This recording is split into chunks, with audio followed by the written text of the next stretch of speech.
May mga pagkakataon na may inuutos sa atin ng Diyos, nagdadalawang isip tayo, nagtatatlo pa, nag-aapat, nalalabuan. Pero sa bandang huli, pag nanalangin ka na, susunod ka na. Sa mga pagpapakataon, parang nahihirapan tayo. Kung gusto natin ng kapayapaan, sundin natin ang kalooban ng Diyos. Ang bilis mag-divert ng utak ng tao, iyon ay bunga ng kasalanan ng pagsuway.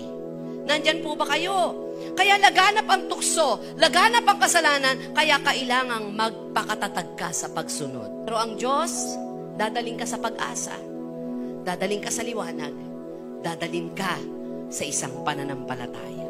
Tapos na po ang lahat ng problema at pagsubok kapag ang salita ng Diyos ang iniharap natin sa pagsubok na yan. Ano ang problema?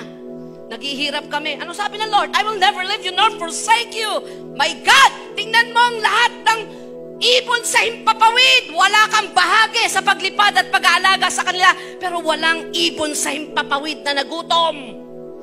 Pumunta kayo sa parang maraming damo. Ni isa sa atin ay walang bahagi para diligan ito. My God! Patuloy silang nabubuhay. Ganun tayo kamahal ng Diyos.